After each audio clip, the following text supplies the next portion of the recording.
आगामी 10 दिनों के लिए हमारा जो मुख्य जो मन की जो भूमिका है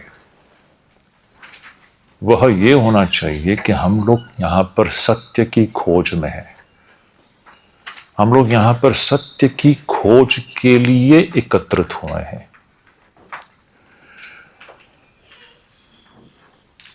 ये बड़ा ही रोचक विषय है कि हमें 3 चीजों के विषय में उसके पीछे की सच्चाई क्या है यह जानना होगा। देखो, भगवान एक शब्द है ना। ईश्वर ये एक शब्द है, एक प्रचंड आस्था का विषय है। लेकिन ये ईश्वर है क्या? हम ईश्वर के विषय में कल्पना कर सकते हैं, लेकिन सच्चाई में ये ईश्वर है क्या? ईश्वर कोई व्यक्ति है क्या? ईश्वर कहां है? कई कल्पनाएं। हम जब भी ईश्वर के विषय में हम बात करते हैं, हमारे दैनंदिन जीवन का एक अभिन्न अंग है ईश्वर, है कि नहीं? सर्वसाधारण व्यक्ति के जीवन का अभिन्न अंग है एक आस्तिक जो व्यक्ति होगा, जिसको ईश्वर पर विश्वास है, आस्था है। लेकिन ईश्वर है क्या? हर व्यक्ति ईश्वर को अपने सुविधा के अनुसार कल्पना करता है। कोई ईश्वर को इस रूप में देखता है, कोई दूसरे किसी रूप में देखता है। अनगिनत रूपों में ईश्वर की धारणा होती है। लेकिन ईश्वर सच्चाई में है क्या? यह एक प्रश्न है, यह एक खोज है। दूसरा, ये जो हमको जो जगत जो दिखाई दे रहा है, इंद्रियों से दिखाई दे रहा है, ये सुंदर विस्मयकारी ऐसा जो ये विश्व प्रपंच है, जो इंद्रिय गम्य है, हमें हमारे 5 इंद्रियों से जो गम्य हो रहा है, ऐसा जो यह जो विश्व प्रपंच है, इसके पीछे की सच्चाई क्या है? प्रश्न है। आज हमारे मन में इसके विषय में एक सत्यत्व बुद्धि है कि नहीं? हम जब से इस शरीर में जन्मे हैं, हमने कभी भी हमारे मन में यह प्रश्न नहीं उठा कि ये जो विश्व प्रपंच है, ये जैसा हमको दिख रहा है, ये वैसा है क्या? इसके पीछे की सच्चाई क्या है? ये एक प्रश्न है। क्या ये अपने आप में सच है क्या? प्रश्न है। अभी इसी की खोज है। ये जैसा दिखाई दे रहा है हमारे इंद्रियों को या इंद्रियों के द्वारा, क्या ये वैसा ही है या इसके पीछे कुछ और है? यह दूसरा प्रश्न है। तो ईश्वर एक मुद्दा है। दूसरा मुद्दा ये ईश्वर, हम तो ईश्वर और जो जगत जो है, इसका तो अटूट संबंध है। हम जगत को देखते हैं, सृष्टि को देखते हैं, हम सृष्टिकर्ता की कल्पना करते हैं, किसी ने इसको बनाया है। लेकिन इन दोनों के विषय में यह प्रश्न उठता है, हम जिस प्रकार से ईश्वर की कल्पना करते हैं, क्या ईश्वर उतना ही है या ईश्वर का अपना स्वरूप क्या है? और जिस ईश्वर ने इस सृष्टि को बनाया, विश्व प्रपंच को बनाया, उसका अपना स्वरूप क्या है? इसके पीछे की सच्चाई क्या है? यह दूसरा मुद्दा है। तीसरा मुद्दा, यह जो व्यक्ति जो है, जो जीव है ना, यह मैं, हम सब जो स्त्री पुरुष हैं, जितने भी जीव जंतु है, विशेष करके मनुष्य, ये मनुष्य के पीछे की सच्चाई क्या है? ये मैं इस शब्द का सच्चाई में अर्थ क्या है? So ये 3 ऐसे डॉट्स हैं. These are the 3 dots which we have to connect. You understand? One is God, other is world, and the third is I. इन तीनों के विषयों में हमारे मन में आज की जो हमारी जो जो समझ है, यह ठीक है क्या? यह ठीक नहीं है।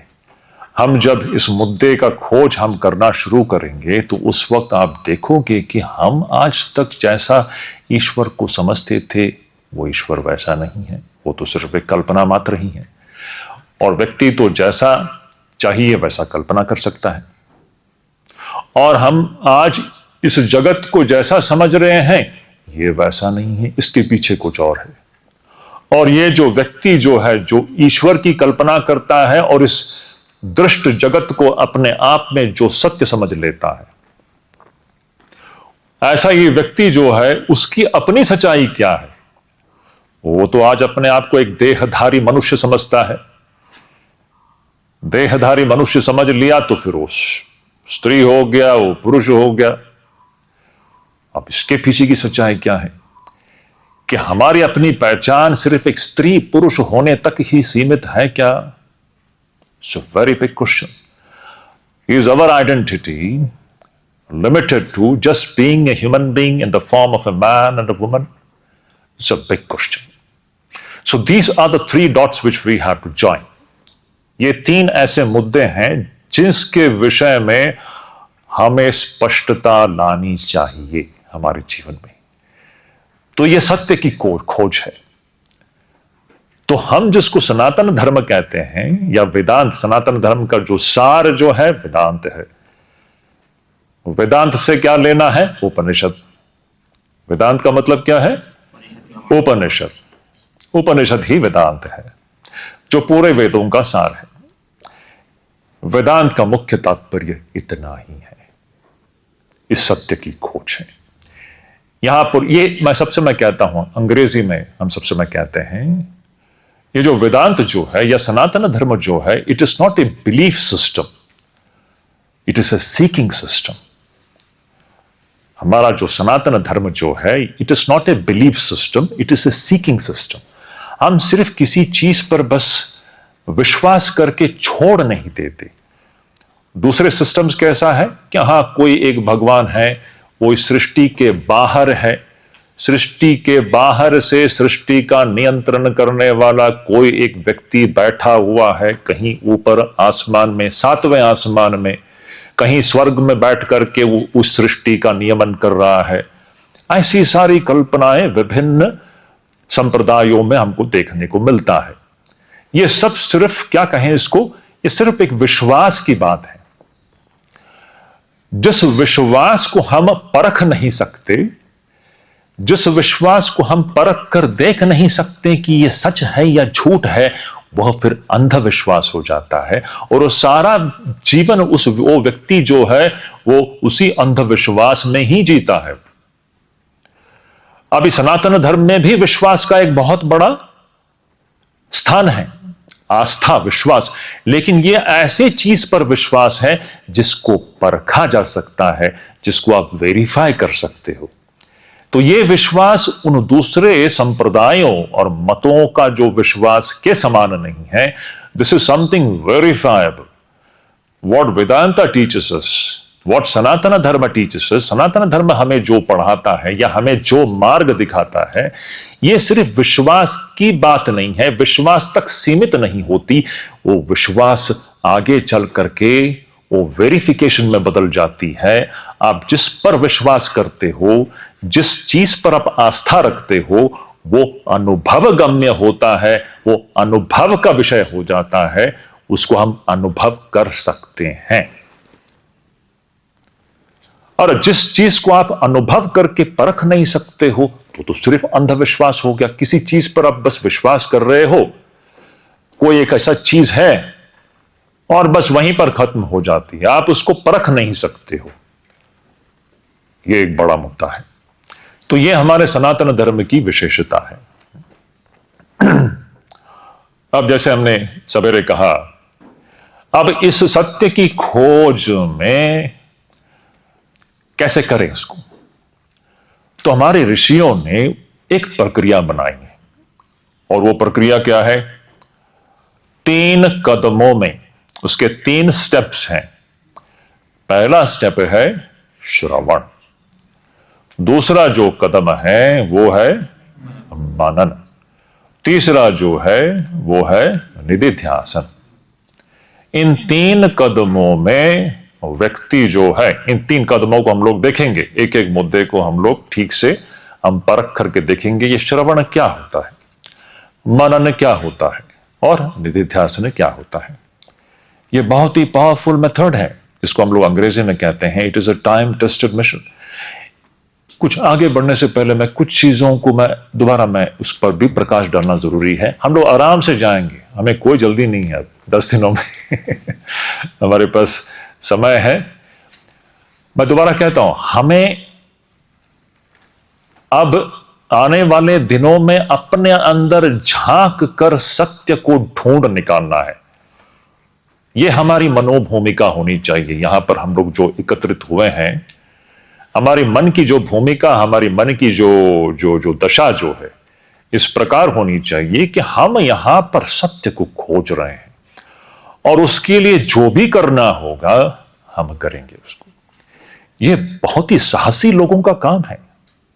स्वामी विवेकानंद कहते हैं वेदांत इज मेंट फॉर, विशेष करके Advaita Vedanta is meant for the boldest and the best minds. Advaita Vedanta जो है ये सबसे साहसी मनुष्यों का ही काम है, क्योंकि ये सत्य की खोज है और उस सत्य तक पहुंचने के लिए वो सब कुछ करने के लिए तैयार होता है। वो जो तैयारी जो है ना, वही साहस है। अक्सर क्या है, मनुष्य सिर्फ अपने कल्पना राज्य में, अपने मनोराज्य में बस डूबा रहना चाहता है, सत्य को देखना नहीं चाहता। We want to be just immersed in our cozy comfort zone. अंग्रेजी में अगर कहूं तो we all just want to be immersed in our cozy comfort zone. We don't want to come out of it. We don't want to see the truth face to face. सत्य को अगर जानना हो, देखना हो, अनुभव करना हो, तो यह साहसी व्यक्तियों का ही काम है। तो अद्वैत वेदांत जो है उस पथ पर आगे बढ़ने के लिए जिस तैयारी की आवश्यकता है वो अपने आप में साहस दर्शाता है। उसके लिए जो कुछ छोड़ना हो, छोड़ने की तैयारी है। अगर मुझे यहां से दिल्ली पहुंचना हो तो मुझे मायावती छोड़नी पड़ेगी। पड़ेगी कि नहीं? मैं मायावती में ही बैठा रहूंगा, यहीं चिपका रहूंगा, तो मैं कभी दिल्ली पहुंचूंगा? ये छोड़ने की तैयारी हमारे अंदर होती नहीं है। मनुष्य की एक बड़ी कमजोरी क्या है, वो चिपक करके रहता है। अपने जो सुविधा जनक जो स्थान है, जो परिस्थितियां हैं, जो विचार हैं, वो उसी में सीमित, उसी से चिपका हुआ रहता है। उसको छोड़ना नहीं चाहता, क्योंकि वो उसको एक प्रकार का उसका एक कंफर्ट जोन होता है। क्या कहें उसको हिंदी में, वो वहां पर वो बड़े आराम से रह रहा है। लेकिन आराम से रहना एक बात है और सत्य को जानना दूसरी बात है। आप आराम से अंधकार में भी रह सकते हो लेकिन अंधकार का जो प्रतिफलन दुख ही होगा अंत में। लेकिन जो अंधकार से बाहर निकलना चाहता है वो छोड़ने के लिए भी तैयार होता है। तो ये छोड़ना जो है ना, ये छोड़ने के लिए एक साहस की जरूरत होती है। जो भी हो, हम लोग धीरे धीरे आगे बढ़ेंगे। तो मैं कुछ चीजों को मैं आप लोगों के सामने रखना चाहता हूं। ये हम लोग जो हिंदू धर्म की बात करते हैं, ये हिंदू शब्द ठीक नहीं है। सही शब्द है सनातन धर्म, है ना। सही शब्द जो है, हमारा जो धर्म जो है वो सनातन धर्म है। सनातन धर्म से क्या लेना? ये सनातन धर्म जो है वो अनादि है, अनादि काल से है और अनादि काल तक रहेगा। इसीलिए उसको सनातन कहते हैं। वो कालबद्ध नहीं है, किसी एक विशिष्ट समय पर उसकी उत्पत्ति नहीं हुई है, किसी व्यक्ति ने उसको उत्पन्न नहीं किया है। जैसे कि हम लोग कह सकते हैं कि ईसाई धर्म जो है वह जीसस क्राइस्ट के जन्म से ही शुरू हुआ, वहां से शुरू हुआ। या फिर बौद्ध धर्म की बात कहें तो बुद्ध से शुरू हुआ। इसकी शुरुआत की आप इस प्रकार उसका आप गणित लगा सकते हो, किसी एक व्यक्ति के प्रकट होने पर और उनके उपदेशों के अनुसार एक संप्रदाय बन जाता है। यह सनातन धर्म इस प्रकार का कोई एक संप्रदाय नहीं है। यह कोई एक व्यक्ति विशिष्ट के उत्पन्न आने मात्र से उसकी उत्पत्ति नहीं हुई है। सच्चाई यह कि सनातन धर्म में जितने भी महापुरुष हैं वो सब गौण हैं। अभी राम हो या कृष्ण हो या शंकराचार्य जी हो या विवेकानंद जी हो या रामकृष्ण परमहंस हो, ये सब गौण हैं। ये व्यक्तियां नहीं भी होते तब भी सनातन धर्म है। समझ रहे हैं आप इस बात को? ये जो हमारा सनातन धर्म, अभी हमारा सनातन धर्म क्या है, ये भी गलत है, क्योंकि सनातन धर्म सबका है, वो कहीं भी सीमित नहीं होता। ये हमारा सनातन धर्म हम नहीं कह सकते। हम इसको आज हमारा सनातन धर्म सिर्फ इसी दृष्टिकोण से कहते हैं क्योंकि हम लोग इसमें जन्मे हैं। भारत की जो मूल संस्कृति जो है सनातन धर्म वाली है, अनादिकाल से चलता रहा है, और भारत और सनातन धर्म का अटूट संबंध है। तो ये सारे मुद्दे हैं जो आप सभी को सोचना होगा। तो ये सनातन धर्म क्या है? यह सनातन धर्म यानी वेद। वेद क्या है? वेद कोई ग्रंथ नहीं है, वेद कोई किताब नहीं है। ये सब हमारी विशिष्टताएं हैं। दूसरे धर्मों में बाइबल कहो या कुरान कहिए, यह एक पवित्र ग्रंथ है, किसी ने रचा है। वेद किसी व्यक्ति का रचा हुआ कोई ग्रंथ नहीं है। तो वेद क्या है? वेद अनंत ज्ञान राशि है, अनंत शब्द राशि है। अनंत ज्ञान की राशि को हम वेद कहते हैं। अच्छा, ये ज्ञान क्या है? ये जो हम जिस सृष्टि को देख रहे हैं, इस सृष्टि की जो उत्पत्ति जहां से हुई है और जिस प्रकार से वह वस्तु, वह जो ब्रह्म वस्तु जहां से इस पूरे सृष्टि की उत्पत्ति होती है और जिसके रहते हुए जिस प्रकार से सृष्टि का पूरा संचालन होता है, ये सारे जो सच्चाइयां हैं, ये सारे जो तत्व हैं, इसी को हम लोग वेद कहते हैं। कोई वेद कोई किताब नहीं है। It's a treasure of spiritual truths. अगर हम अंग्रेजी में कहने जाओ, वेद क्या है?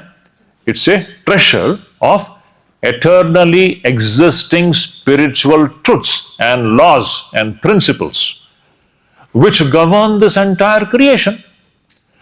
सृष्टि अनादि है, अनंत है, तो सृष्टि के संचालन में जो नियम है, जो रितम है, जो प्रिंसिपल्स और जो लॉज हैं, वो भी अनादि अनंत है।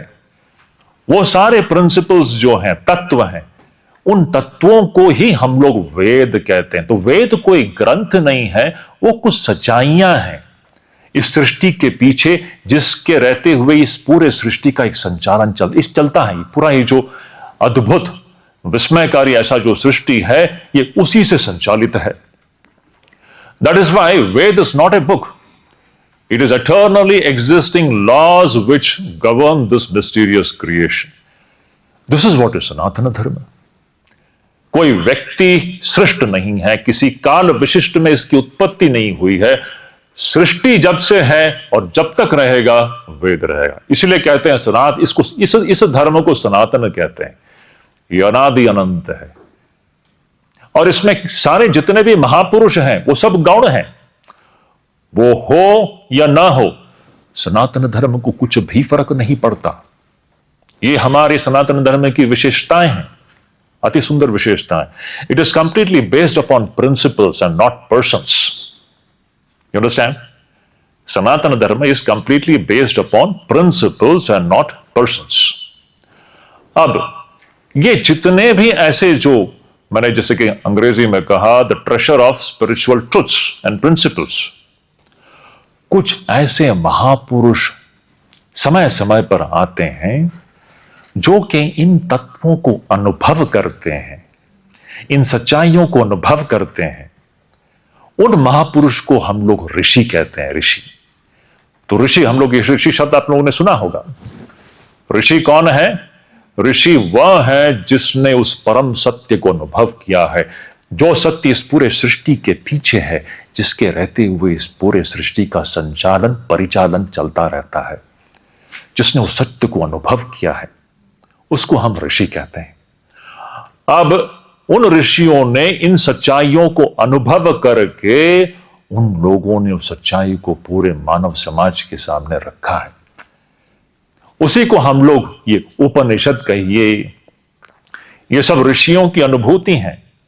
और ये अनुभूति ऐसी है कि ये सनातन है, ये कोई स्थान विशिष्ट नहीं है, किसी एक जाति मात्र के लिए नहीं है, किसी एक राष्ट्र मात्र के लिए नहीं है, ये पूरे मानव समाज के लिए है, ये सब के लिए है। तो देखिए, ये सब विशेषताएं हैं हमारे हिंदू सनातन धर्म की। हिंदू सनातन धर्म अपने उपनिषदों के द्वारा जो पूरे मानव समाज को बताती है, वो सब सार्वभौमिक है, विज्ञान सम्मत है, और वो सब क्या है, उसको परखा जा सकता है।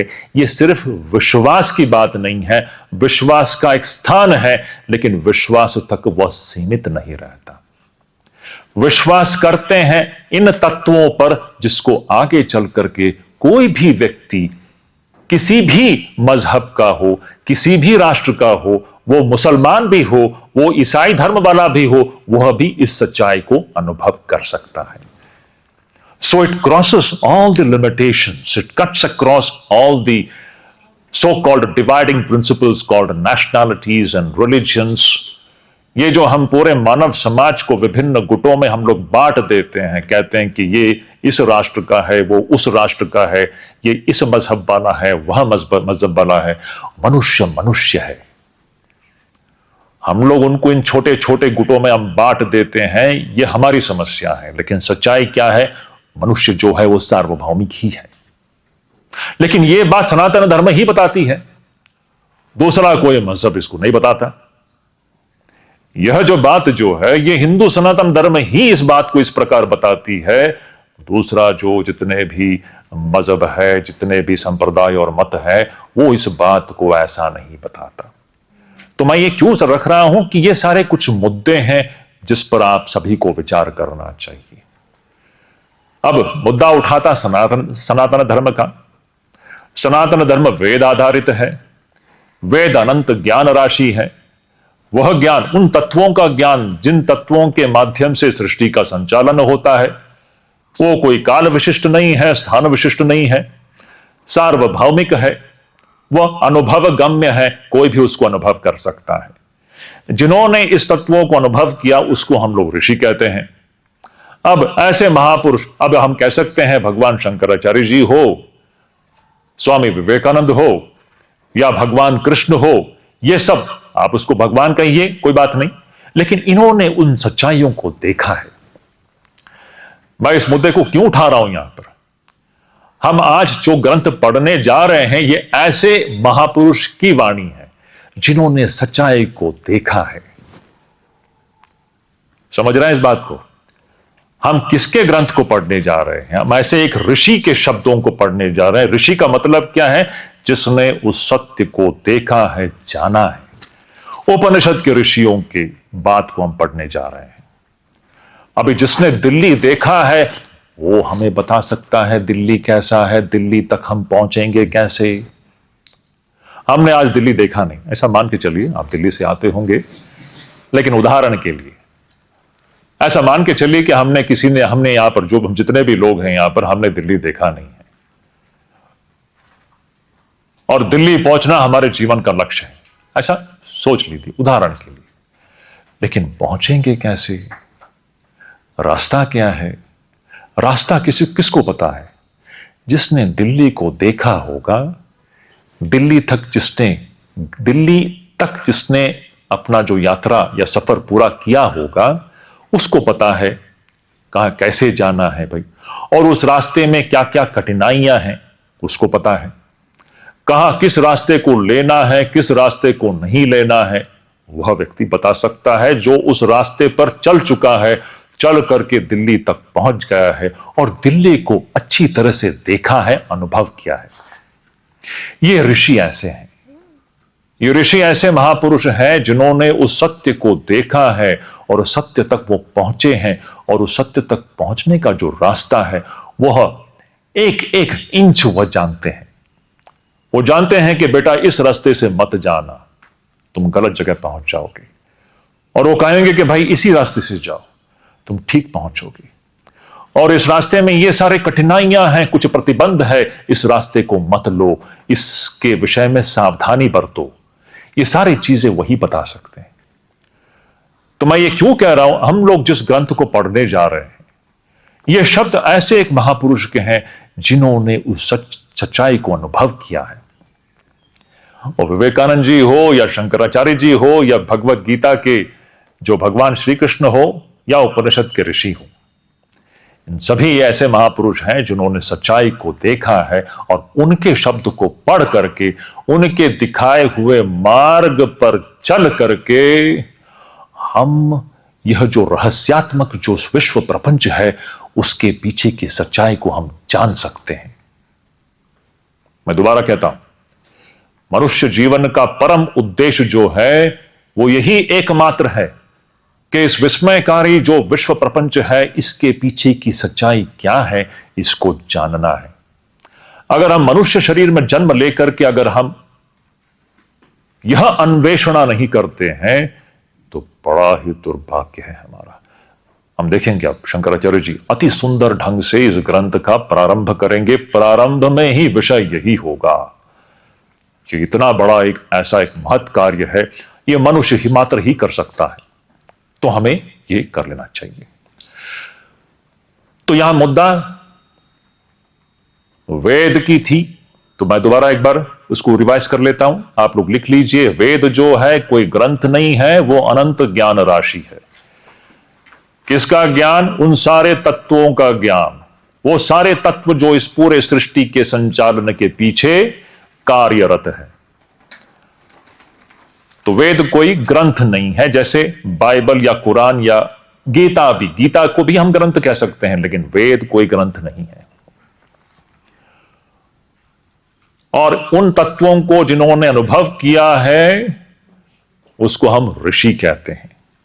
और अब जिनके शब्द को हम पढ़ने जा रहे हैं, ऐसे एक ऋषि हैं, ऐसे एक महापुरुष हैं जिन्होंने उन तत्वों को अनुभव किया है, जाना है। तो उनके बताए हुए मार्ग पर चलकर ही हम भी उस सच्चाई को जान पाएंगे, ये बात है। तो ये मैंने क्यों इस मुद्दे को यहां पर उठाया, क्योंकि हमें श्रवण को समझना है। श्रवण मतलब क्या है? सुनना। हम किसके शब्दों को सुन रहे हैं? ऐसे एक ऋषि के शब्द को सुन रहे हैं जिन्होंने सत्य को देखा है। वो सत्य जो इस सृष्टि के पीछे छुपा हुआ है, जो आज हमें पता नहीं है, हमारे लिए आज वो बोधगम्य नहीं है, आज हमारे लिए बुद्धिगम्य भी नहीं है, हमको पता ही नहीं ऐसा कोई सच कोई तत्व है या नहीं। लेकिन हम जब इस ग्रंथ के माध्यम से हमारे सामने ये सारी चीजें रखी जाएंगी, जिसके पीछे चलते चलते चलते हम भी धीरे धीरे धीरे उस सच्चाई के करीब पहुंच जाएंगे। इसीलिए श्रवण। तो श्रवण का मतलब क्या है? श्रवण का जो है, अभी हम लोग श्रवण, मनन और निधिध्यासन, इन महापुरुषों के शब्दों को सुनना, उसके सुनने की एक प्रक्रिया है। हम वैसे तो देखिए, आप लोग सुन रहे हो, आप कुछ कहोगे तो मैं सुनूंगा। ये सुनना, श्रवण जो है उसका एक टेक्निकल डेफिनेशन है। उसका डेफिनेशन इस प्रकार से है। क्या है वो? श्रवणम नाम, आपने, मैं देखो, इस संस्कृत से घबराना नहीं। मैं कुछ संस्कृत श्लोक पढ़ूंगा तो मैं जानता हूं अंग्रेजी में it will intimidate you. No, Sanskrit language. I will quote some Sanskrit definition. So it is very intimidating. ना, हम लोग डर जाते हैं, अरे भाई संस्कृत तो हमको पता नहीं। आपको संस्कृत का ज्ञान होना ही है, ऐसा कुछ नहीं है। अगर है तो बहुत बड़ी बात है। संस्कृत सबसे सर्वश्रेष्ठ भाषा है पूरे विश्व की। इतना विज्ञान संबद्ध भाषा है ही नहीं, अद्भुत है। आज दुर्भाग्य है कि हमारे देश में आज उसको पढ़ाया नहीं जाता। धीरे धीरे अब उसका रिवाइवल हो रहा है, होना भी चाहिए है। तो अगर आप संस्कृत का ज्ञान रखते हैं तो बहुत अच्छा, लेकिन नहीं है तो घबराने की बात नहीं है। अब रामकृष्ण परमहंस क्या संस्कृत जानते थे क्या? ऐसे कितने, जब मीराबाई क्या संस्कृत जानती थी क्या? मीराबाई क्या संस्कृत जानती थी? लेकिन सच्चाई को जानती थी। तो मैं कुछ कोट करूंगा संस्कृत में, तो घबराने की बात नहीं है, मैं उसका सरल अर्थ, मैंने कहा हम ये पढ़ रहे हैं पांडित्य के लिए नहीं पढ़ रहे हैं हम लोग। संस्कृत के एक एक शब्द का धातु क्या है, ये क्या है, उसका पूरा काट छाट करने के पीछे हमको पढ़ना नहीं है। हमको मूल जो सारभूत इन चीजों का जो अर्थ है उसको समझना है और उसको हमारे अंदर लागू करना है। अगर ये सारा पढ़ाई जो अगर है ये हमारे जीवन को अगर प्रभावित नहीं करता, प्रभावित करके हमारे जीवन को बदलता नहीं है, तब फिर ये जो अध्ययन है बेकार है।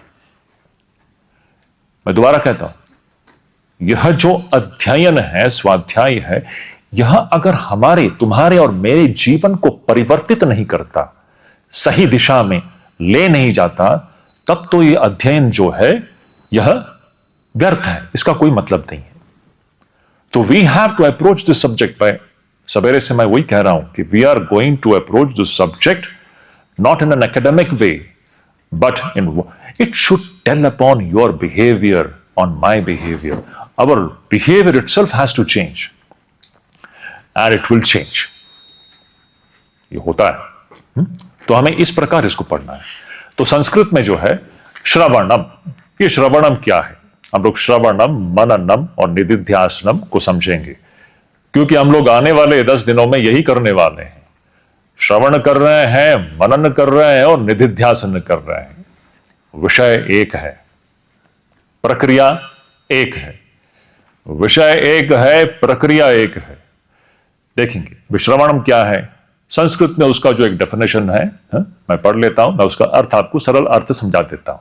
संस्कृत के विषय में आप नहीं भी जानते हो तो आपको घबराने की कोई जरूरत नहीं है, नथिंग टू वरी अबाउट। श्रवणम नाम षड्विध लिंगै अशेष वेदांतानाम अद्वितीय वस्तुनि तात्पर्य अवधारणम, ऐसा कहते हैं। अशेष वेदांतानाम अद्वितीय वस्तुनि तात्पर्य अवधारणम। सरल भाषा में अगर कहूं, श्रवण का मतलब सिर्फ सुनना मात्र ही नहीं है, तात्पर्य अवधारणम।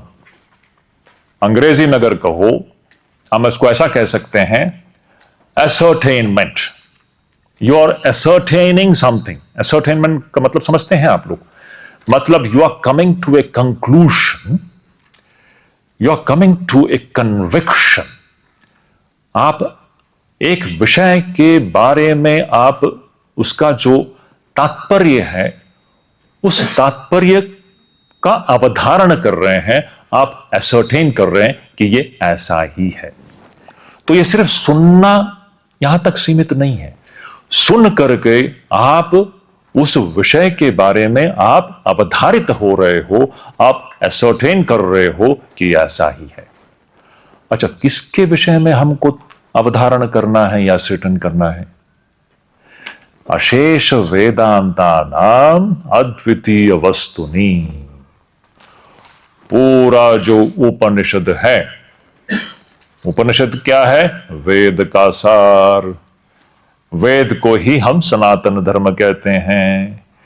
कहने का मतलब यह है कि सनातन धर्म को इतना मात्र ही कहना है। सनातन धर्म को कहना है का मतलब वेद को कहना है। वेद को कहना है इसका मतलब क्या है? उपनिषदों को कहना है, क्योंकि उपनिषद वेद के सार है। तो सनातन धर्म को क्या कहना है? उनको इतना ही कहना है कि बच्चों, हमको जो दिखाई देता है आज हमको इंद्रियों से जो दिखाई देता है, हमको लगता है कि विश्व प्रपंच है, मुझसे अलग है, मैं विश्व प्रपंच से अलग हूं, मुझसे ईश्वर अलग है। हमारी बुद्धि आज कैसी है? भेद बुद्धि है कि नहीं? आज हमारी जो धारणा जो है या हमारा जो बोध है, वो सब द्वैत में चलता है, वो सब मैं तू भेद भाव में चलता है। लेकिन सनातन धर्म और उपनिषदों को सिर्फ एक ही चीज कहनी है, वो ये है कि सच्चाई में यहां भेद है ही नहीं, एक मेवा द्वितीय पर ब्रह्म से अतिरिक्त भिन्न यहां कुछ भी अस्तित्व में नहीं है। मैं दोबारा कहता हूं, सनातन धर्म को इतना मात्र ही पूरे मानव समाज के सामने रखना है कि बच्चों जान लो कि एकमेवाद्वितीय ब्रह्म से भिन्न कुछ भी सच्चाई में अस्तित्व में है ही नहीं। अद्वितीय वस्तुनि तात्पर्य अवधारणम। तो हमें we have to come to an ascertainment. तो श्रवणम क्या है? Shravanam is not merely hearing something, but through that hearing you are coming to an ascertainment that there is only one without a second Brahman which is actually existing, and this is the conclusion of all the Upanishads. तो अब ये जो सुन रहे हैं ना हम लोग, अभी आने वाले 10 दिनों में हम लोग कंटिन्यूअसली हम लोग सुनने वाले हैं। सुन करके हमें यह अवधारण कर लेना है, हम सुन क्यों रहे हैं, इस अवधारण करने के लिए हम लोग सुन रहे हैं। क्या अवधारण करने के लिए सुन रहे हैं? कि ब्रह्म से भिन्न कुछ है ही नहीं, एकमेवाद्वितीय ब्रह्म से भिन्न कुछ है ही नहीं। इसका अवधारण हमें करना है सुन करके, ऋषि वाक्य को सुन करके, गुरु वाक्य को सुन करके, शास्त्र वाक्य को सुन करके। समझ रहे हैं? तो हम देखो रोज 3 सत्र होंगे जहां पर हम श्रवण करेंगे। वो सारे श्रवण का जो मूल मुद्दा यही होने वाला है कि एक मेवाद्वितीय ब्रह्म से भिन्न अतिरिक्त कुछ अस्तित्व में है ही नहीं। वहां तक पहुंचने के लिए यह प्रक्रिया है श्रवण। तो समझ में आया श्रवण क्या है? Shravan doesn't mean that it is only hearing, it does not end with hearing. Through hearing, you have to come to an ascertainment, a conclusion that there is nothing existing apart from Brahman. And this is the conclusion of Ashesha Vedantanam. पूरे वेदांत को इतना ही कहना है। वेदांत को कहना है यानी उपनिषदों को कहना है। उपनिषदों को कहना है यानी सनातन। अभी देखिए हम लोग सब सनातनी है ना, हम लोग कहते हैं हम लोग सनातनी है, सनातनी है, सनातनी है। तो सनातन धर्म का मूल जो उपदेश, मूल जो अंतिम सत्य पूरे मानव समाज के सामने जो रखते हैं वो क्या है? एकमेवाद्वितीय ब्रह्म से भिन्न कुछ है ही नहीं। अब बड़ा विकट समस्या है। ऋषि कहते हैं ब्रह्म से अतिरिक्त कुछ है ही नहीं, और हमको ब्रह्म ही नहीं दिखाई दे रहा, बाकी सब दिखाई दे रहा है। समस्या है। अब आने वाले बहुत सारे कठिनाइयां हैं, इतना आसान नहीं होने वाला है। ऋषियों की अनुभूति यह है कि एकमेवाद्वितीय ब्रह्म से भिन्न तो कुछ है ही नहीं। लेकिन आज हमारी जो दशा है उसमें हमको ब्रह्म तो दिखता ही नहीं है, और ब्रह्म से अतिरिक्त सब कुछ हमको दिखाई दे रहा है। कौन सा सत्य है? ऋषियों की वाणी सत्य है, या आज हमको ये विश्व प्रपंच जैसा अनुभव हो रहा है वह सत्य है? सत्य कौन सा है? आदमी अपने अनुभूति को बड़ा प्रमाण मानता है। वो कहेगा स्वामी जी आप कैसे बोलते हैं, ये ऋषि लोग बोलते हैं ब्रह्म ही है, जगत नहीं है, लेकिन हमारे अनुभूति में तो जगत ही है, ब्रह्म तो किसको दिखाई देता है?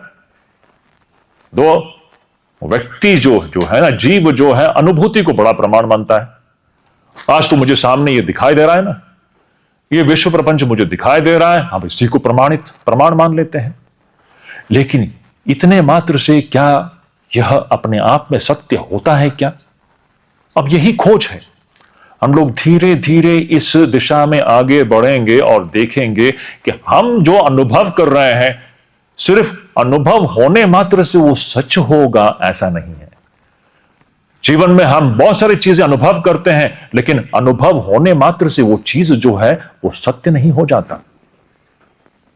बहुत सारे ऐसे उदाहरण हैं, हम लोग आगे चल के देखेंगे। जीवन में हम बहुत सारी चीजें अनुभव करते हैं जो सिर्फ अनुभूति होने मात्र से वो सत्य नहीं हो जाता। सो व्यक्ति जो अनुभूति को एक बड़ा प्रमाण मानते हैं जो जीव जो है, वो उसके ऊपर एक बहुत बड़ा एक प्रश्न चिन्ह उठता है। तो देखिए ये हुआ श्रवण। तो श्रवण से हमको यह तात्पर्य निर्धारण करना है। किस विषय में तात्पर्य निर्धारण करना है? हम सुन करके हमारी अवधारणा यह होनी चाहिए कि हां, ब्रह्म ही है, ब्रह्म से भिन्न। दोबारा, यह शब्द बड़ा महत्वपूर्ण शब्द है, भिन्न, ब्रह्म से भिन्न। जैसे कि ये माइक जो है मुझसे भिन्न है कि नहीं?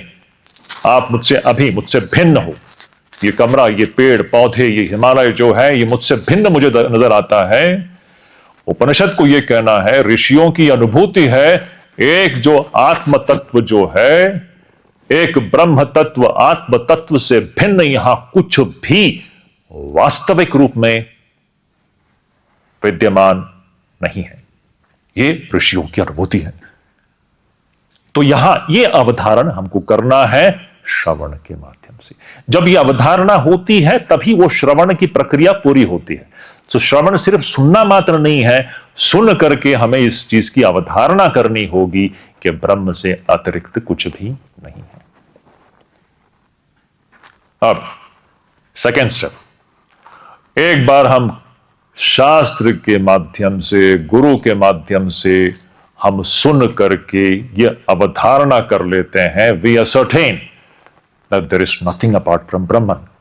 ये करने के बाद पश्चात फिर क्या करना है? फिर मनन करना है। अब मनन क्या है? मनन देखिए, मनन की जो डेफिनेशन है, मैं उसका सारभूत अर्थ आपको बता देता हूं, लेकिन उसका टेक्निकल डेफिनेशन इस प्रकार है, मननम तु श्रुतस्य अद्वितीय वस्तुनो, कहते हैं मननम तु श्रुतस्य अद्वितीय वस्तुनो वेदांतानुगुण युक्ति भी अनवरतम अनुचिंतनम। आप लोगों ने सुना होगा, जिसने वेदांत पढ़ा होगा सुना होगा, यह टेक्निकल डेफिनेशन है। मननम तु, मननम क्या है भाई? श्रुतस्य अद्वितीय वस्तुनो, ये जिस अद्वितीय ब्रह्म के विषय में आपने अवधारणा कर लिया, श्रवण कर लिया का मतलब क्या है? आपने अवधारण कर लिया। क्या अवधारण कर लिया? ब्रह्म से भिन्न सच्चाई में कुछ है ही नहीं। आज भले ही वो मेरे लिए बोध गम्य, अनुभव गम्य नहीं हो, लेकिन आपके अंदर एक अवधारणा हो जाती है, एक बौद्धिक अवधारणा हो जाती है। गुरु के शब्द को सुन करके, शास्त्र के शब्द को सुन करके हमारे बुद्धि में, अंतःकरण में एक अवधारणा हो जाती है, हां ये सत्य है, ऐसा ही होगा। मननम क्या है फिर? वह जो जिस विषय में आपने अवधारण कर लिया है, उस विषय में अवधारणा क्या है? कि ब्रह्म से भिन्न कुछ नहीं है। अब वेदांतानुगुण युक्ति भी अनवरतम अनुचिंतनम, अति सुंदर। अब उस श्रवण के कारण या उस श्रवण के पश्चात आपके अंतःकरण में ऐसा एक मानस व्यापार शुरू होगा, मन का एक नया प्रकार का व्यापार शुरू होगा। वो कैसा होगा? वो सब समय वो मन का व्यापार इस प्रकार का होना चाहिए, अगर आप सत्य की खोज में हो, वो इस प्रकार का होगा कि उस जिस चीज के विषय में आपने अवधारणा कर ली है, उसके अनुकूल ही आपका मन का व्यापार होगा, उसके प्रतिकूल नहीं होगा। अब आपके अंदर, मन के अंदर जो चिंतन चलेगा, वो सब समय आपकी जो युक्ति है ना, युक्ति हम युक्ति लगाते हैं ना। Now all the mental activity और रीजनिंग, हम अंग्रेजी में कहो तो reasoning, now the reasoning which is a very powerful function of the human mind. Now the reasoning will be completely in alignment with what you have ascertained through Shravanam. श्रवण के माध्यम से आपने जो असर्टेन कर लिया था कि ब्रह्म से भिन्न कुछ है ही नहीं, अब आपका मन का व्यापार या आपके अंदर जो युक्ति जो चलती है आपके अंतःकरण में, वह इसके अनुकूल ही होगा, इसके प्रतिकूल नहीं होनी चाहिए। समझ रहे हैं? तो वेदांतानुगुण युक्ति भी अनवरतम। और दूसरी बात है, ये जो मन का व्यापार है वो अनवरत चलता रहना चाहिए, अनवरतम अनुचिंतनम। So mananam is that mental activity which follows Shravanam. In Shravanam, you have come to an ascertainment that there is nothing existing apart from Brahman, and now it initiates a mental activity in which all your reasoning or your mental activity will be completely in alignment with what you have ascertained through Shravanam. अंग्रेजी में कहने जाओ तो इस प्रकार होगा। तो देखिए, श्रवणम से आपने जिसके विषय में आपने अवधारित कर लिया कि ब्रह्म से भिन्न कुछ है ही नहीं, अब उससे उत्पन्न आपका जो मन का व्यापार इस प्रकार होगा कि वो सब समय वो इस ब्रह्म के अनुकूल ही वो चिंतन होगा। युक्ति ब्रह्मानुकूल होगी, ब्रह्म प्रतिकूल नहीं होगा। इस प्रकार का जो मन का व्यापार है, और वो अनवरत चलता रहना चाहिए, उसमें कोई इंटरप्शन नहीं होना चाहिए, उसमें किसी प्रकार का जो क्या व्यवधान नहीं होनी चाहिए। अनवरतम अनुचिंतनम, वो जो लास्ट दो शब्द बड़ा महत्वपूर्ण है, उसमें कोई खंड नहीं होना चाहिए। अखंड भाव से ये मन में ये चलता रहना चाहिए। इसीलिए मैं सवेरे के सत्र में इतना जोर दे रहा था मौनम के ऊपर। आप इस प्रकार का अनवरत चिंतन कैसे कर पाएंगे अगर आप मौन धारण नहीं करोगे, या मोबाइल में अगर आप व्यस्त रहोगे, तो इस प्रकार का अनवरत अनुचिंतनम कर पाओगे क्या? नहीं कर पाओगे। इसलिए देखिए, मौन जो है, मौन का मतलब क्या है? अनावश्यक हमारे वाणी को कष्ट नहीं देना चाहिए। वाणी को कष्ट देना पड़ता है जब उसकी आवश्यकता हो। अनावश्यक जो है हमें छोड़ देना चाहिए। अत्यंत जहां पर आवश्यक हो तो वहां पर उसका उपयोग हो सकता है, लेकिन अनावश्यक जो वाणी का जो एक व्यवहार जो है उसको छोड़ देना। क्योंकि मन अगर इस प्रकार उसका व्यवहार होना चाहिए, व्यापार होना चाहिए कि वो सतत अनवरत ब्रह्म चिंतन करे, तो उसके लिए तो मौन अत्यावश्यक हो जाता है। तो ये है श्रवण और मनन। अब इसी चीज को अब इस प्रकार, अब देखिए अब क्या हो रहा है, हमारे अंतःकरण में एक अद्भुत बदलाव आ रहा है। इसके कारण शुरू होगा, देखेंगे। अभी तो मैं सिर्फ डेफिनेशन दे रहा हूं।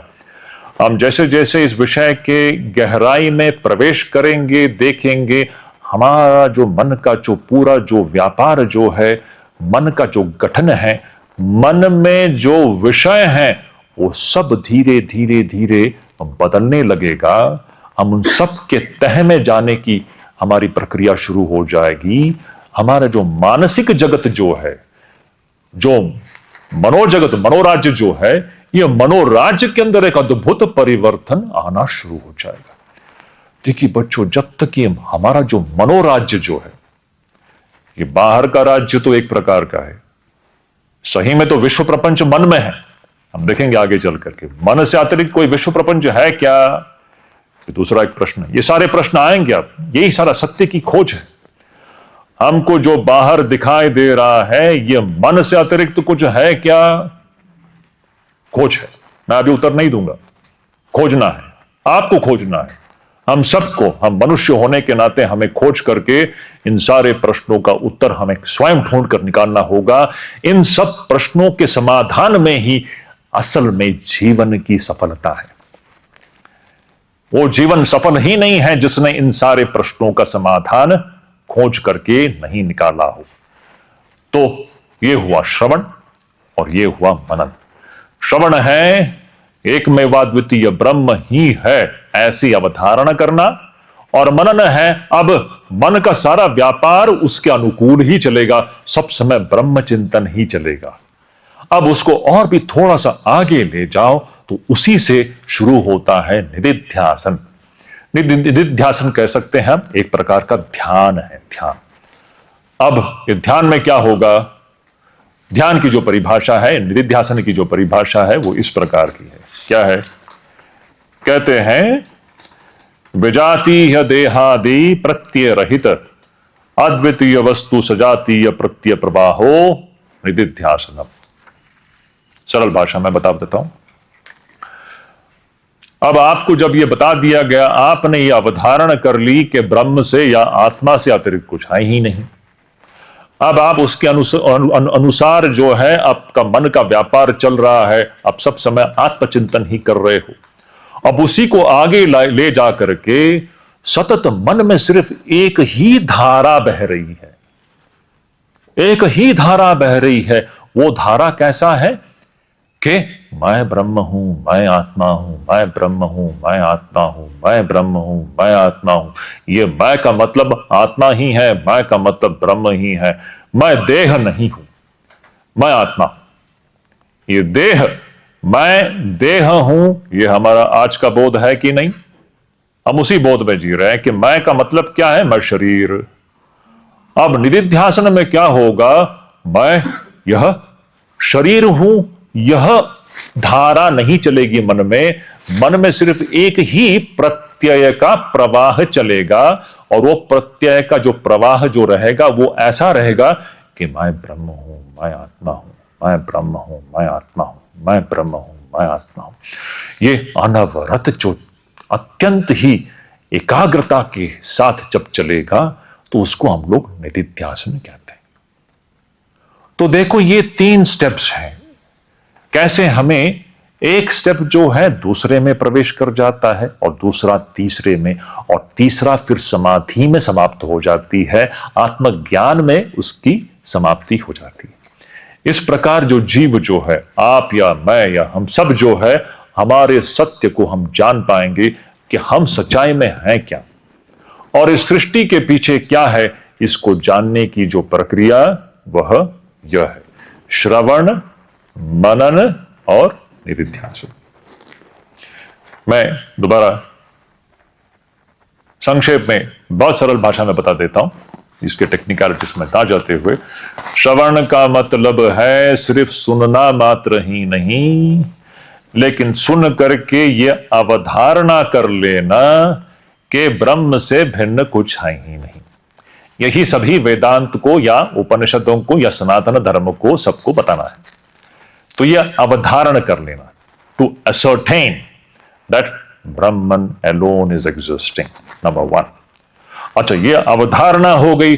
अब उससे उत्पन्न मन का एक विशिष्ट व्यापार शुरू होता है। जो व्यापार इसके अनुकूल होगा, इसके प्रतिकूल नहीं होगा। अनवरत मन में एक चिंतन चलेगा। जो युक्ति चलेगी वह इस अवधारणा के अनुकूल होगी, उसके प्रतिकूल नहीं होगी। जिसके विषय में हमने अवधारणा कर ली थी कि ब्रह्म ही है, ब्रह्म से अतिरिक्त कुछ भी नहीं है, अब आपकी युक्ति भी उसके अनुकूल चलेगी, उसके प्रतिकूल नहीं चलेगी। अब उसी को तीव्र बनाना है निदिध्यासन में जा करके, आगे चल करके फिर गंभीर ध्यान में सिर्फ एक ही प्रत्यय चलेगा कि मैं आत्मा हूं, मैं शरीर नहीं हूं। मैं शरीर जो हूं यह प्रतिकूल हो जाता है, मैं ब्रह्म हूं, मैं आत्मा हूं, इस प्रत्यय का। तो गंभीर ध्यान में यही चलेगा कि मैं आत्मा हूं, मैं आत्मा हूं, मैं आत्मा हूं, मैं ब्रह्म हूं, मैं ब्रह्म हूं, मैं ब्रह्म हूं। ऐसा जो प्रत्यय प्रवाह जो है उसको ध्यान कहते हैं, उसको निदिध्यासन कहते हैं। अब ऐसी परिस्थिति में जाकर के फिर व्यक्ति जो है अपने स्वरूप को अनुभव कर लेता है। ये अभी 3 स्टेप्स हो गए: श्रवण, मनन, निदिध्यासन। देखिए, ये 1-2 दिन में कुछ होने वाली बात नहीं है। सालों साल साधकों ने कई जन्मों के तपस्या के पश्चात ये होती है। ईश्वरानुग्रह से कुछ भी हो सकता है, लेकिन इसके पीछे बहुत अभ्यास की आवश्यकता है। ये 1 या 2 या अल्प समय में कुछ होने वाला कोई जादू नहीं है, इसको हमें समझ लेना चाहिए। तो इसके पीछे बहुत साधना की आवश्यकता है। तो ये है श्रवण, मनन और निदिध्यासन। ये महत्वपूर्ण बात है। अब ये मैंने क्यों बताया इस मुद्दे को। अब आने वाले हमारा जो मूल जो श्लोक वगैरह जो शुरू होगा, तो वो सब श्रवण ही होगा। उन सभी श्लोकों का जो मुख्य मुद्दा इतना ही है, हम सबको यही समझाना है कि भाई ब्रह्म ही है, ब्रह्म से अतिरिक्त कुछ भी नहीं है। और आप वो हो, आपका जो असली सत्य स्वरूप जो है वही हो, तुम वही हो, तुम वही हो। वेद उपनिषद को इतना ही बताना है। क्या बताना है? तत्वमसि, तत्वमसि, तत्वमसि, तत्वमसि। तुम यह नहीं हो जो तुम समझ रहे हो, तुम कुछ और हो। वो क्या है? उसी की खोज है, और खोज करने की प्रक्रिया वो श्रवण, मनन और निदिध्यासन। अब थोड़ा सा विवेक चूड़ामणि के बारे में बता देता हूं मैं। ये ग्रंथ जो है ऐसा माना जाता है हमारी परंपरा में कि ये भगवान शंकराचार्य जी का ये अंतिम रचना थी, ऐसा माना जाता है। इस विषय में कोई ठोस सबूत तो आज, लेकिन परंपरा में ऐसी मान्यता है, एक परंपरा में यह मान्यता है कि this was his last work which he did in his life. अब भगवान शंकराचार्य जी की जीवनी, अद्भुत जीवनी जो है, आप सभी लोग उससे अवगत होंगे, मुझे उसके विषय में कुछ कहना नहीं है, लेकिन मैं इतना जरूर कहूंगा, इस अद्भुत महापुरुष के विषय में स्वामी विवेकानंद बहुत अद्भुत चीज कहते हैं। स्वामी विवेकानंद जब भी शंकराचार्य जी की बात करते हैं तो शंकराचार्य जी को बालक बालक करके संबोधित करते हैं। This boy. वे आप लोग complete works of Swami Vivekananda में पढ़ेंगे, वहां पर स्वामी जी कहते हैं, the writings of this boy are the marvels of the modern world. ये उनके शब्द हैं, the writings of this boy. Swami ji refers to Shankaracharya as a boy. क्यों? क्योंकि ये अद्भुत चीज है, ये ऐसे महापुरुष थे जिन्होंने 16 वर्ष के पहले उनकी सारे रचनाएं रच डाली थी। एक 16 वर्ष से भी कम उम्र के एक बालक की रचनाएं हैं आज जो भी विश्व प्रपंच के सामने शंकराचार्य जी की रचनाओं के नाम, शंकराचार्य जी के नाम पर जो भी आज उपलब्ध है, हमें ये जान लेना चाहिए, एक 16 वर्ष से भी कम आयु के एक बालक की रचना है। Amazing thing. पूरे मानव इतिहास में हमको ऐसा एक उदाहरण हमको देखने को नहीं मिलता, और ऐसे अद्भुत उनकी रचनाएं हैं जो आज भी पूरे विश्व मानव को प्रकाश प्रदान करने वाला, ज्ञान प्रदान करने वाला, ऐसा अद्भुत एक एक उनके जो रचनाएं हैं, आंखें खोल देने वाली उनकी रचनाएं, वो ज्ञानवर्धक, भक्ति रस में डूबा हुआ, दोनों भी, ऐसा अद्भुत उनकी रचना है। तो ये विवेक चूड़ामणि ऐसे कहते हैं कि ये उनकी अंतिम रचना थी। उसके विषय में कोई ठोस सबूत पूछो तो मुश्किल है, लेकिन एक परंपरा में ये ऐसी मान्यता है। अब विवेक चूड़ामणि जो है, इसमें 580 श्लोक हैं। अभी हम आने वाले कुछ दिनों में तो 580 श्लोक तो नहीं पढ़ सकते हैं, असंभव है। अगर पूरे 580 श्लोकों को पढ़ना हो तो आप लोगों को यहां पर कुछ महीने रुकना होगा, 10 दिनों में तो यह संभव नहीं है। तो हम लोग सिर्फ चुने हुए कुछ श्लोकों को ही पढ़ेंगे आने वाले। तो आप लोगों को जो प्रिंट आउट दिया गया है, it is only selected few verses of Vivekachudamani that we are going to study. It's not possible to study all the verses है। तो लेकिन जिन श्लोकों को हमने चुना है उसको इस प्रकार से चुना है कि पूरे विवेक चूड़ामणि का सार आपको मिल जाएगा। तो आने वाले दिनों में हम मुझे नहीं लगता है कुछ 50 या 60 श्लोकों को ही हम लोग पढ़ने वाले हैं। कुल मिलाकर के 50 या 60, 580 श्लोक हैं इस ग्रंथ में, अति सुंदर। लेकिन हम सिर्फ 50 या 60 श्लोकों को ही पढ़ेंगे, जिसके अंदर से हम विवेक चूड़ामणि का जो सारभूत जो अर्थ है उसको ग्रहण करके हमारे जीवन में उसको कैसे उतारें, इस पर हम विचार करेंगे। क्योंकि अगर वो हमारे जीवन को परिवर्तित नहीं करता तो यह अध्ययन विफल है। यह सिर्फ पांडित्य के लिए नहीं है, मैं पहले भी कह रहा हूं, मैं हर सेशन में यही कहता रहता हूं, हम लोग पांडित्य के लिए नहीं पढ़ रहे हैं। हम लोग we are not studying this for scholarship, we are studying to transform our life, to make our life truly fulfilled and happy. सभी लोग जीवन में सुख के लिए ही तो प्रयत्नरत हैं, किसी और चीज के लिए है क्या? हर जीव जो है सुखी होना चाहता है, लेकिन सुखी होने का मार्ग किसको पता है? बड़े प्रश्न है। हर व्यक्ति सुखी होना चाहता है। कोई है यहां पर जो दुखी होना चाहता है? थोड़ा हाथ उठाइए। कोई नहीं होना चाहता। मनुष्य क्या, कोई जीव जंतु, दुख से तो सभी लोग दूर रहना चाहते हैं। अत्यंत आनंद प्राप्ति, सुख प्राप्ति और दुख निवृत्ति, यही तो है सभी जीवों का जो प्रयास, यही है। अत्यंत सुख प्राप्ति और दुख की निवृत्ति, यही तो सब जीवों की चेष्टा इसी के लिए है। लेकिन समस्या यह है कि सुख कहां है ये किसको पता है? सारा विश्व प्रपंच जो है भ्रमित है। हम सुख को वहां ढूंढ रहे हैं जहां सुख का एक बूंद भी नहीं है। लिख के रख लीजिए इस बात को। अब ये सब बताएंगे। अब हम सुख को उन चीजों में ढूंढ रहे हैं जहां आपको एक बूंद सुख नहीं मिलेगा। आपका यौवन समाप्त हो जाएगा, जीवन समाप्त हो जाएगा और दोबारा एक नया जीवन शुरू हो जाएगा। पुनरपि जननम पुनरपि मरणम पुनरपि जननी जठरे शयनम। सुना है आपने? भज गोविंदम सुना है ना? पुनरपि जननम पुनरपि मरणम पुनरपि जननी जठरे शयनम यह संसारे खलु दुस्तारे कृपया पारे पाहि मुरारे भज गोविंदम गोविंदम भज मूढ़मति संप्राप्ते सन्निहिते मरणे नहीं नहीं रक्षति टुंकरं करणे। दरवाजे पर मृत्यु खड़ी है बच्चों, ये टुंकरं करण आपको नहीं बचा सकती। देखिए टुंकरं करण का मतलब क्या? मतलब पांडित्य। संस्कृत व्याकरण के नियमों को जानने से आप मृत्यु के चपेट से मुक्त नहीं होने वाले। टुंकरं करने का मतलब क्या है?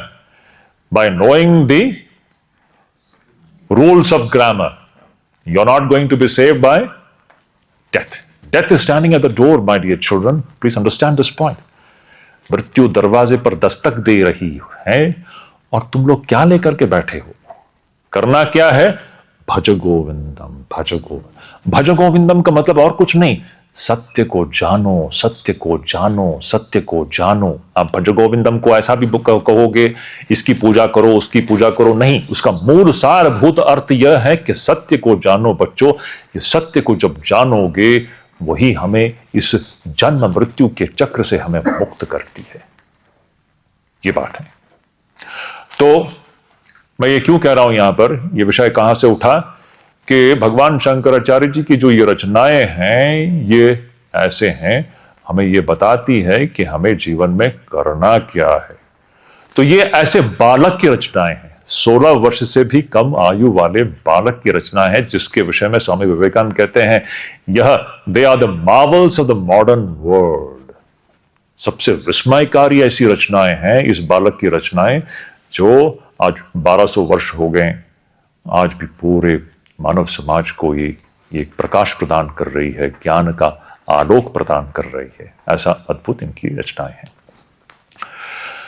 अब विवेक चूड़ामणि संक्षेप में ये शब्द क्या है? हम लोग अभी 5 बजे से फिर हम लोग श्लोकों में जाएंगे। अब मैं इतना ही सिलसिले बता देता हूं, नहीं तो फिर हम लोग यहीं पर रुक जाते हैं। मुझे लगता है बहुत ज्यादा हो जाएगा।